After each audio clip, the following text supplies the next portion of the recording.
On page 30 of David Jeremiah's book, the Book of Signs, he deals with Russia.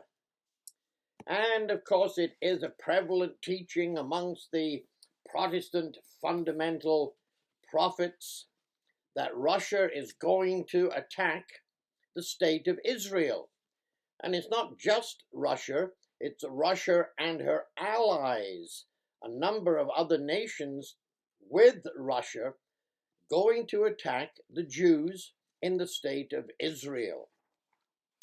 And on page 12, he says, Putin obviously wants to be recognized as a world leader.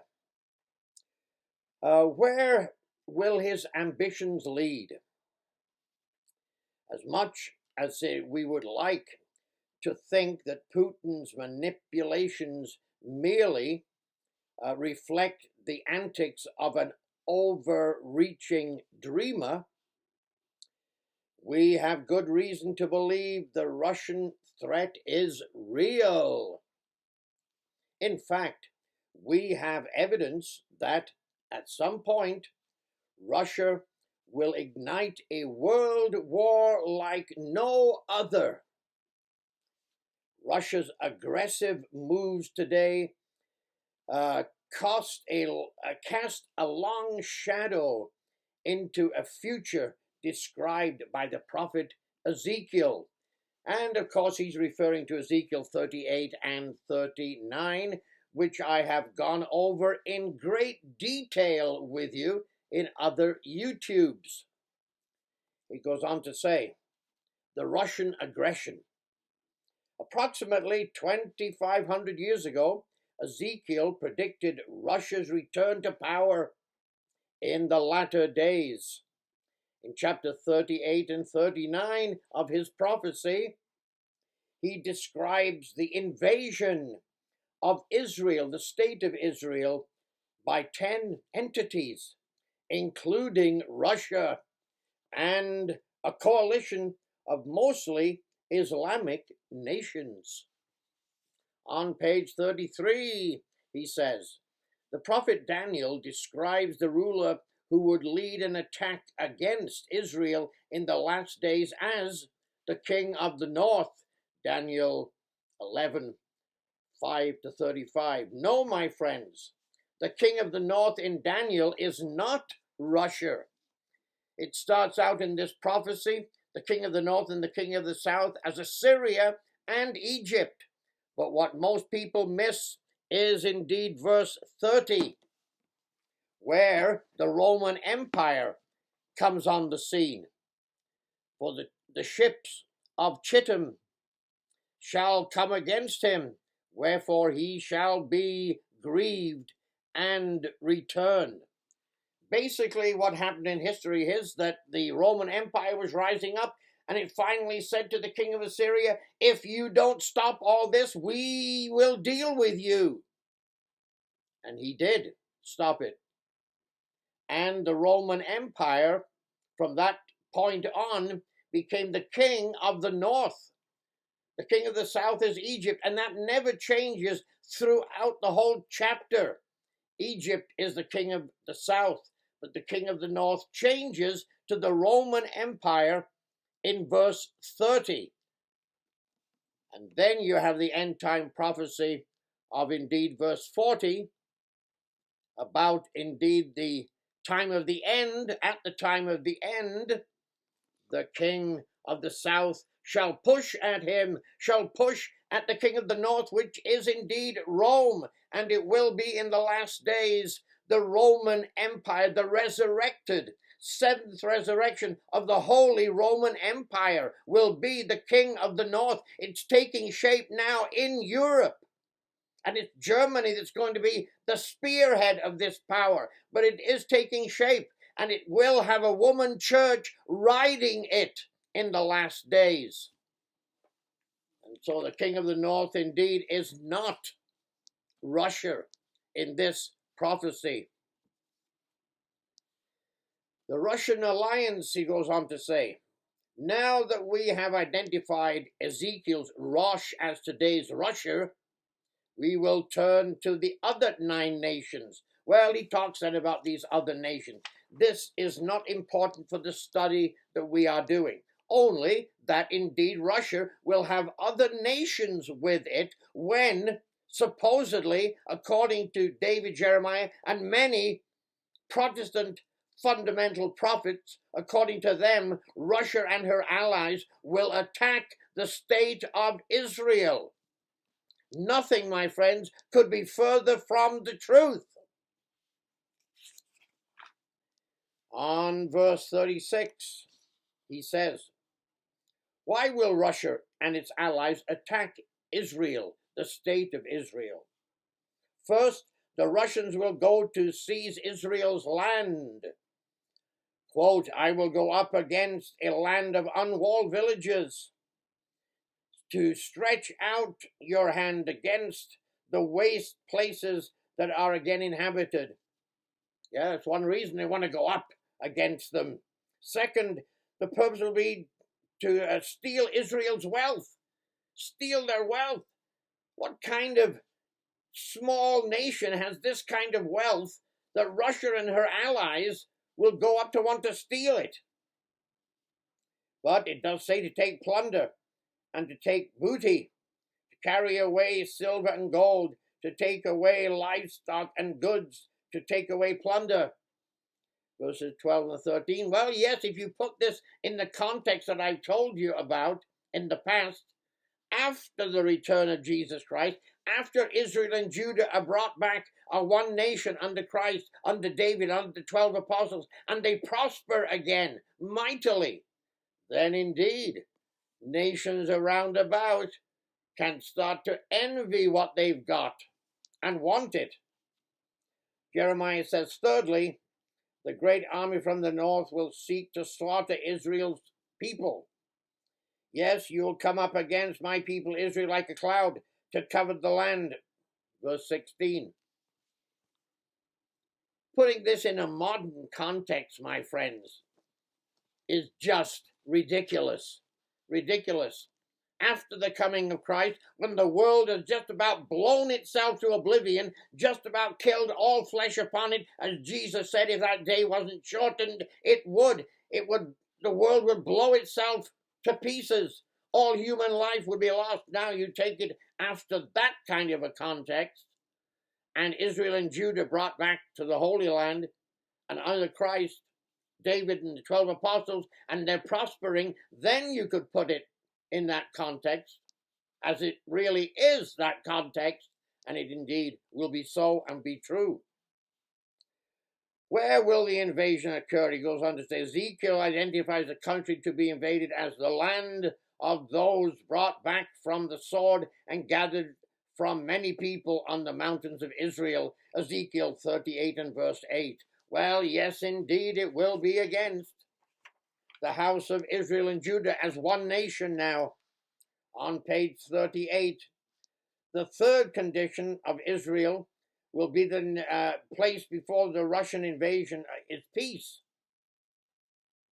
Ezekiel told us that the northern coalition will descend on a people whose peace is so secure that they do not maintain weapons or take defensive measures.